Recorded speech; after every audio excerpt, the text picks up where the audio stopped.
Salut, dans cette vidéo, je vais essayer de répondre à la question qui est très compliquée pour les débutants, à savoir s'il faut une moto légère ou un off-road mid-size ou maxi-trail. Déjà, il faut se poser la bonne question. Qu'est-ce que tu vas faire avec cette moto? C'est la question fondamentale pour savoir laquelle que tu vas choisir. Si tu prends une grosse, comme une GS 1200 pour aventure pour moi, parce que je fais 2,02 m, d'accord, c'est super pour pouvoir rouler, faire des road trips de 200, 500, 600 km avec dans tout le confort et la possibilité de rouler sur du tout-terrain, mais très light. Quand tu es débutant, je parle, hein, quand tu es débutant. Par contre, si tu veux faire du off-road un peu technique, enduro débutant, on va dire, dans la forêt avec de single track, avec des pierres, etc., bah, il te faut absolument, et je pèse mes mots, une moto qui soit légère. Et là, la Honda 300 CR, elle, pour ça, elle est topissime. Elle sait tout faire. Elle sait tout faire, ok. Pour l'ego, c'est pas le mieux parce que ça, on se dit oui, que 27 chevaux, c'est un 300 cm3. Ben, je te confirme que 300 cm3 et les 27 chevaux, quand tu es débutant, c'est largement suffisant.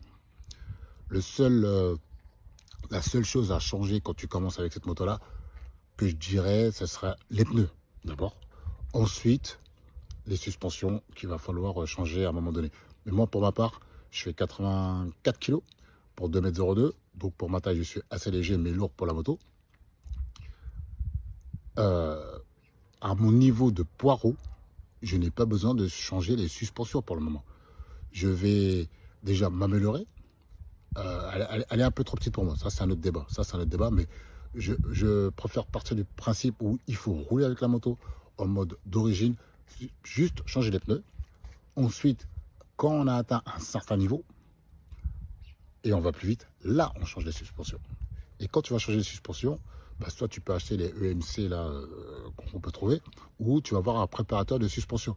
Et le préparateur de suspension, si c'est un bon, il va te dire qu'est-ce que tu vas faire, qu'est-ce que tu veux comme tarage, etc. Enfin, donc il va falloir l'aider pour qu'il puisse te conseiller. J'ai fait ma première expérience en forêt, en enduro, on va dire, pour eux, enfin avec mes potes Jason et son père.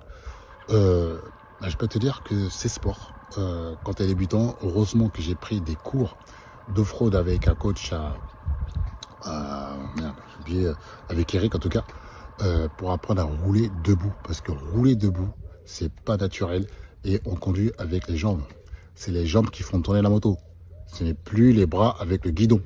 Donc si tu l'as pas expérimenté, tu t'es pas entraîné, tu n'as pas roulé debout en mode off-road, bah, tu vas galérer. Tu vas tomber, c'est sûr, c'est une question de temps. Et tu vas pas savourer. Donc, mon conseil, acheter une moto légère. Prendre des cours avec un coach et des copains pour pouvoir rouler debout. Avoir les bonnes bases. Faire du roulage, s'entraîner un peu chez soi. Et ensuite, faire sa sortie. Sans ça, il va t'arriver des surprises. Donc, en conclusion, pour un débutant, si tu veux rouler de temps en temps sur du chemin bloc, comme on dit, en off-road, et tu fais 95% de la route, bah là, tu peux prendre un mid-size ou tu peux prendre un maxi-trail. Mais si tu veux faire du off-road un peu plus technique, dans la forêt, un petit peu enduro, mais light, franchement, light is right. Ma première expérience, je ne pourrais pas rouler avec le maxi-trail. C'est impossible. C'est inconcevable. Déjà, avec la 300, j'ai un peu galéré. Donc, avec le maxi-trail, la 1200, ça a été impossible. Surtout les 250 kg à lever. Voilà pour cette vidéo. J'espère que ça t'a aidé. Et puis, bon courage. Salut, ciao.